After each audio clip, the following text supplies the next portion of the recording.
नारायण नारायण नारायण नारायण। श्रीमद् भागवत सप्तम स्कंध अथाष्टमोध्यायः। 8वां अध्याय। नृसिंह भगवान का प्रादुर्भाव, हिरण्यकशिपु का वध एवं ब्रह्मा आदि देवताओं द्वारा भगवान की स्तुति। नारद जी कहते हैं, प्रहलाद जी का वचन सुनकर दैत्य बालकों ने उसी समय से निर्दोष होने के कारण उनकी बात पकड़ ली। गुरु जी की दूषित शिक्षा की ओर उन्होंने ध्यान ही नहीं दिया। जब गुरु जी ने देखा कि उन सभी विद्यार्थियों की बुद्धि एकमात्र भगवान में स्थिर हो रही है, तब वे बहुत घबराए और तुरंत हिरण्यकशिपु के पास जाकर निवेदन किया। अपने पुत्र प्रहलाद की इस असह्य और अप्रिय अनीति को सुनकर क्रोध के मारे उसका शरीर थर-थर कांपने लगा। अंत में उसने यही निश्चय किया कि प्रहलाद को अब अपने ही हाथ से मार डालना चाहिए। मन और इंद्रियों को वश में रखने वाले प्रहलाद जी बड़ी नम्रता से हाथ जोड़कर चुपचाप हिरण्यकशिपु के सामने खड़े थे और तिरस्कार के सर्वथा अयोग्य थे। परंतु हिरण्यकशिपु स्वभाव से ही क्रूर था। वह पैर की चोट खाए हुए सांप की तरह फुंकारने लगा। उसने उनकी ओर पाप भरी टेढ़ी नजर से देखा और कठोर वाणी से डांटते हुए कहा, मूर्ख, तू बड़ा उद्दंड हो गया है। स्वयं तो नीच है ही, अब हमारे कुल के और बालकों को भी फोड़ना चाहता है। तूने बड़ी ढिठाई से मेरी आज्ञा का उल्लंघन किया है। आज ही तुझे यमराज के घर भेजकर इसका फल चखाता हूँ। मैं तनिक सा क्रोध करता हूँ तो तीनों लोक और उनके लोक पाल कांप उठते हैं। फिर मूर्ख, तूने किसके बलबूते पर निडर की तरह मेरी आज्ञा के विरुद्ध काम किया? प्रहलाद जी ने कहा, दैत्यराज, ब्रह्मा से लेकर तिनके तक सब छोटे बड़े चर अचर जीवों को भगवान ने ही अपने वश में कर रखा है। न केवल मेरे और आपके, बल्कि संसार के समस्त बलवानों के बल भी केवल वे ही हैं।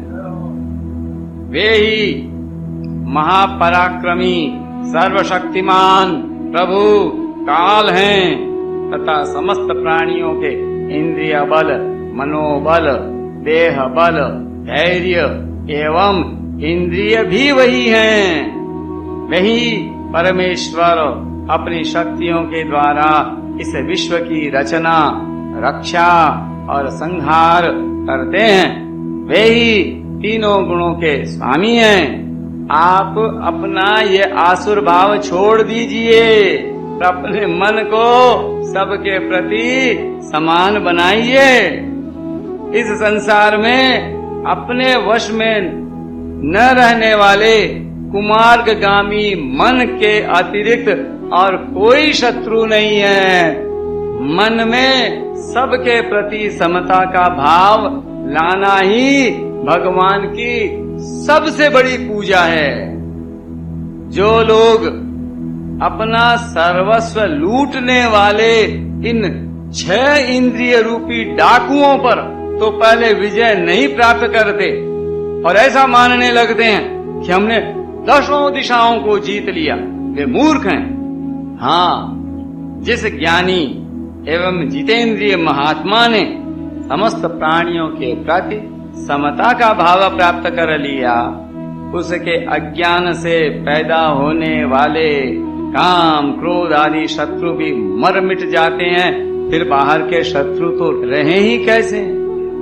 हिरण्यकशिपु ने कहा, रे मंद बुद्धि, तेरे बहकने की भी अब हद हो गई है। यह बात स्पष्ट है कि अब तू मरना चाहता है, क्योंकि जो मरना चाहते हैं वे ही ऐसी बेसिर पैर की बातें बका करते हैं।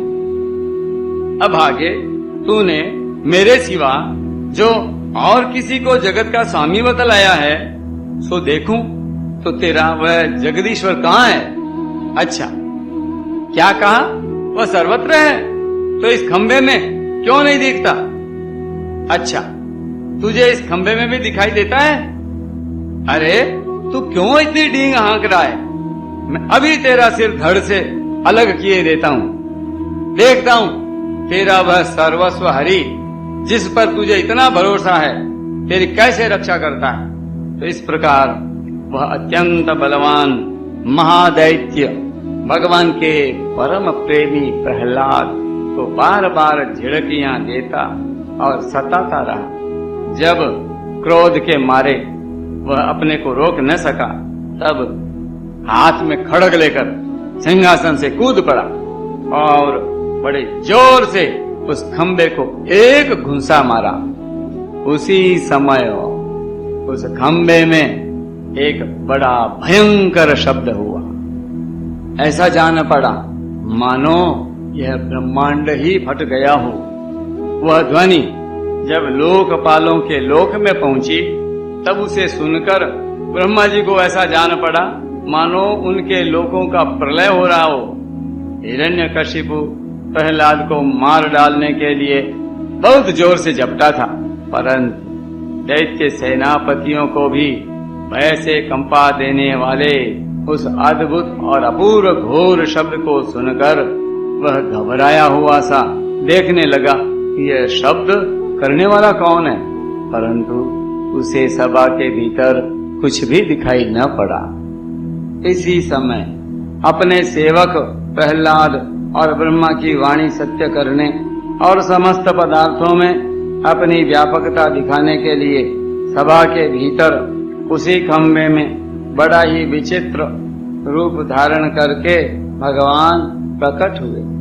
वह रूप न तो पूरा पूरा सिंह का ही था और न मनुष्य का ही।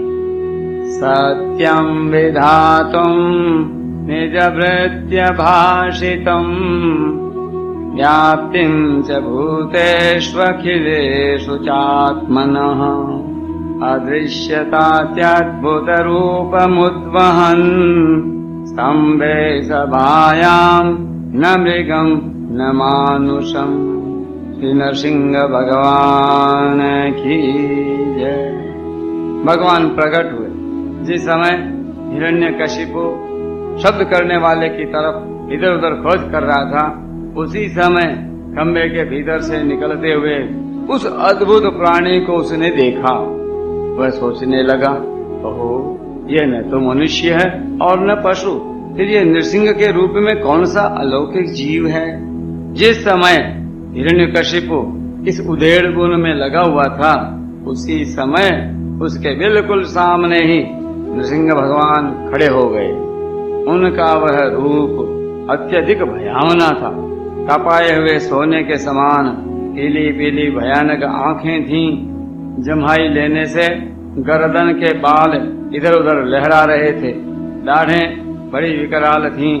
तलवार की तरह लपलपाती हुई छुरे की धार के समान तीखी जीभ थी। टेढ़ी भौं से उनका मुख और भी दारुण हो रहा था। कान निश्चल एवं ऊपर की ओर उठे हुए थे। फूली हुई नासिका और खुला हुआ मुख पहाड़ की गुफा के समान अद्भुत जान पड़ता था।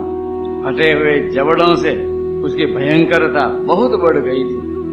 विशाल शरीर स्वर्ग का स्पर्श कर रहा था। गर्दन कुछ नाटी और मोटी थी।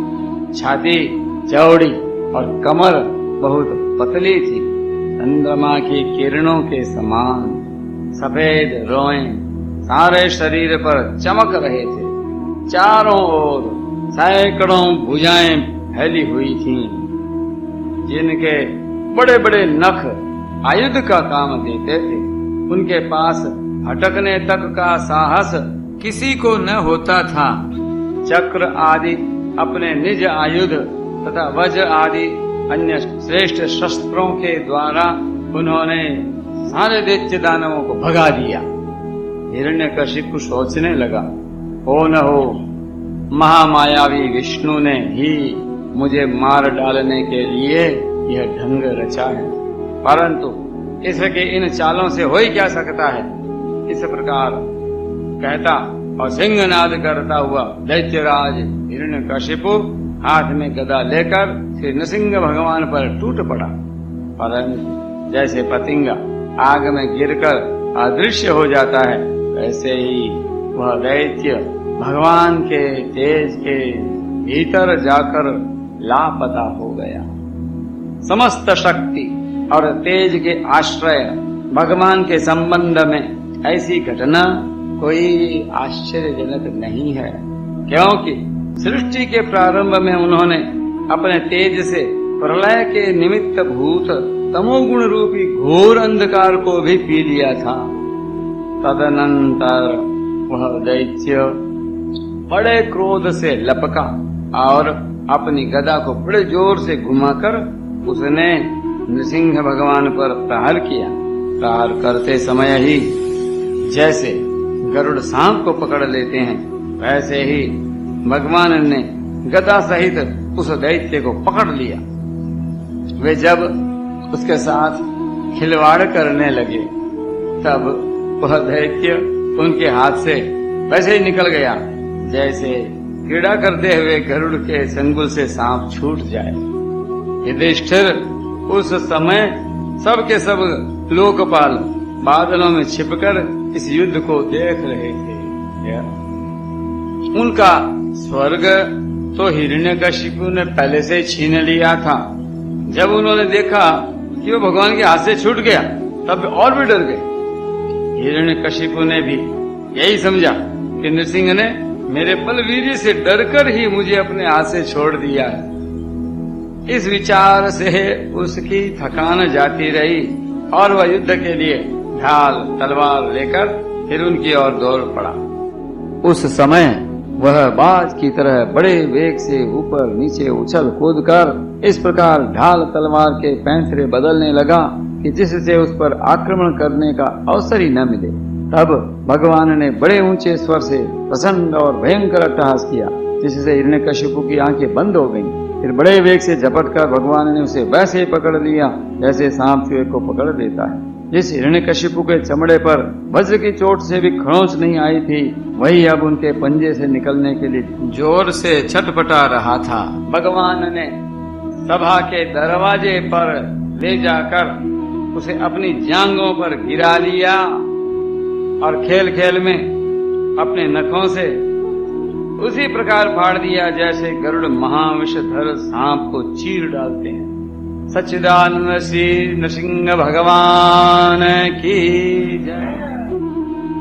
उस समय उनकी क्रोध से भरी विकराल आंखों की ओर देखा नहीं जाता था।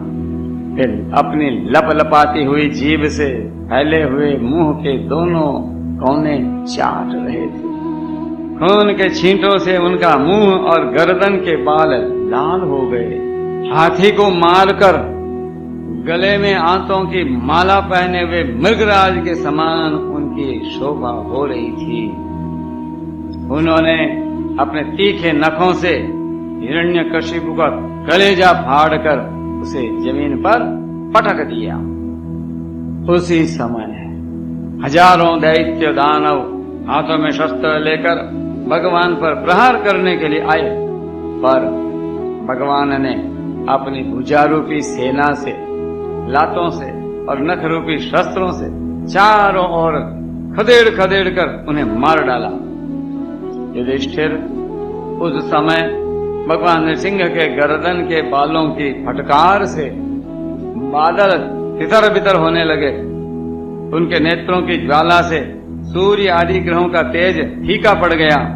उनके श्वास के धक्के से समुद्र क्षिप्त हो गए। उनके सिंहनाद से भयभीत होकर दिग्गज चिघाड़ने लगे। उनके गर्दन के बालों से टकराकर देवताओं के विमान अस्त व्यस्त हो गए। स्वर्ग डगमगा गया। उनके पैरों की धमक से भूकंप आ गया। वेग से पर्वत उड़ने लगे और उनके तेज की चकाचौंध से आकाश तथा दिशाओं का दिखना बंद हो गया। इस समय नृसिंह भगवान का सामना करने वाला कोई दिखाई न पड़ता था। फिर भी उनका क्रोध अभी बढ़ता ही जा रहा था।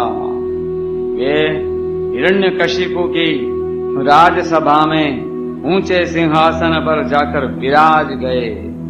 उस समय उनके अत्यंत तेजपूर्ण और क्रोध भरे भयंकर चेहरे को देखकर किसी का भी साहस न हुआ कि उनके पास जाकर उनकी सेवा करे।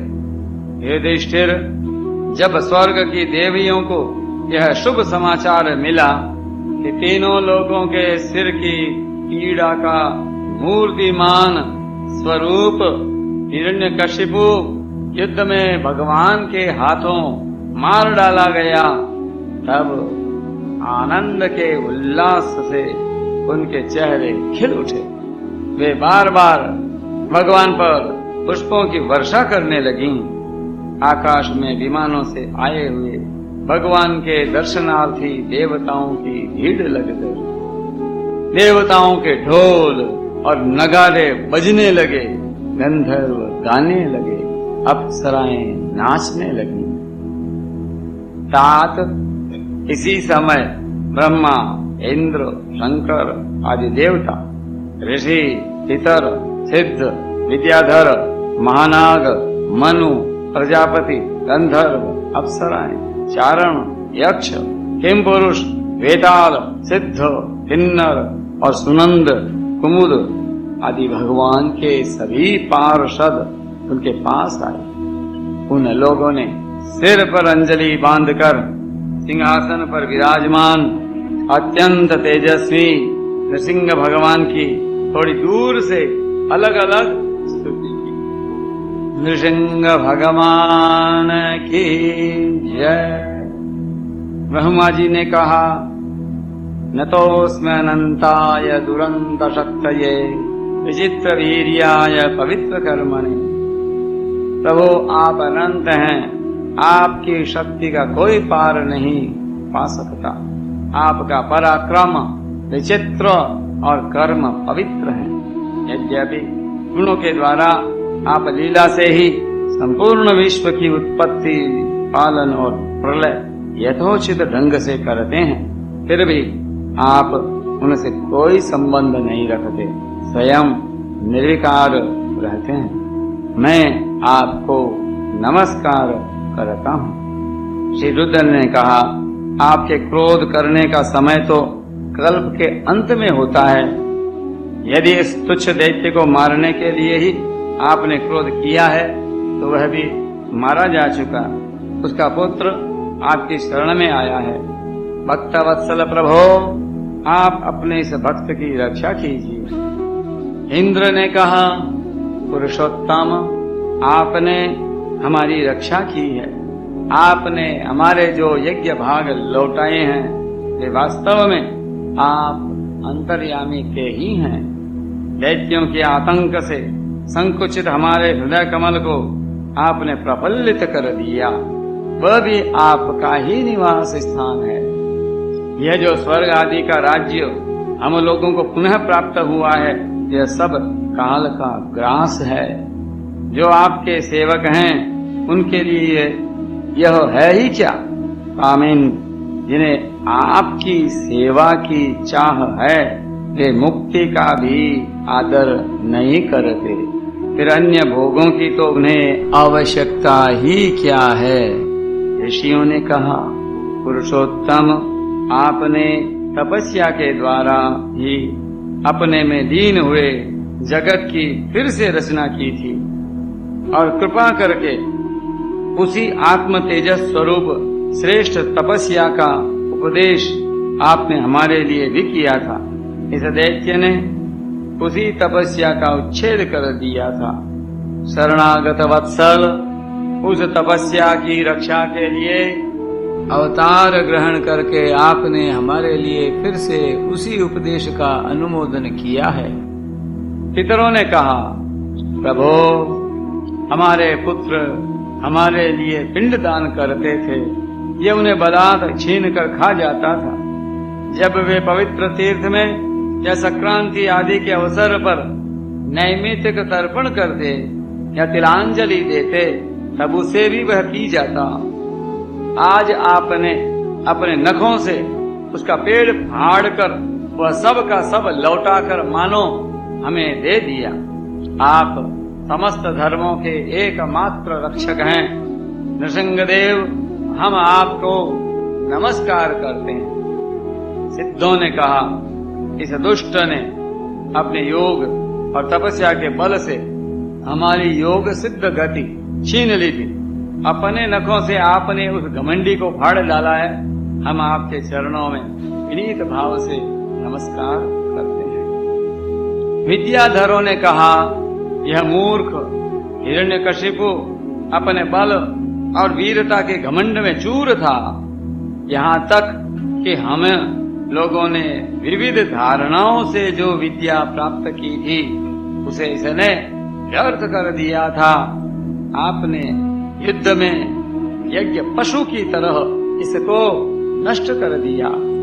अपनी लीला से नृसिंह बने हुए आपको हम नित्य निरंतर प्रणाम करते हैं। नागों ने कहा, इस पापी ने हमारी मणियों और हमारी श्रेष्ठ और सुंदर स्त्रियों को भी छीन लिया था। आज उसकी छाती फाड़कर आपने हमारी पत्नियों को बड़ा आनंद दिया है। प्रभु, हम आपको नमस्कार करते हैं। मनुओं ने कहा, देवाधिदेव, हम आपके आज्ञाकारी मनु हैं। इस दैत्य ने हम लोगों की धर्म मर्यादा भंग कर दी थी। आपने उस दुष्ट को मारकर बड़ा उपकार किया। हे प्रभु, हम आपके सेवक हैं, आज्ञा कीजिए, हम आपकी क्या सेवा करें। प्रजापतियों ने कहा, परमेश्वर, आपने हमें प्रजापति बनाया था, परंतु इसके रोक देने से हम प्रजा की सृष्टि नहीं कर पाते थे। आपने इसकी छाती फाड़ डाली और यह जमीन पर सर्वदा के लिए सो गया। सत्वमय मूर्ति धारण करने वाले प्रभु, आपका यह अवतार संसार के कल्याण के लिए है। गंधर्वों ने कहा, प्रभु, हम आपके नाचने वाले, अभिनय करने वाले और संगीत सुनाने वाले सेवक हैं। इस दैत्य ने अपने बल, वीर्य और पराक्रम से हमें अपना गुलाम बना रखा था। उसे आपने इस दशा को पहुंचा दिया। सच है, कुमार्ग से चलने वाले का भी क्या कभी कल्याण हो सकता है। चारणों ने कहा, प्रभु, आपने सज्जनों के हृदय को पीड़ा पहुंचाने वाले इस दुष्ट को समाप्त कर दिया। इसलिए हम आपके उन चरण कमलों की शरण में हैं, जिनके प्राप्त होते ही जन्म मृत्यु रूप संसार चक्र से छुटकारा मिल जाता है। यक्षों ने कहा, भगवान, अपने श्रेष्ठ कर्मों के कारण हम लोग आपके सेवकों में प्रधान गिने जाते थे, परंतु हिरण्यकशिपु ने हमें अपनी पालकी ढोने वाला कहार बना लिया।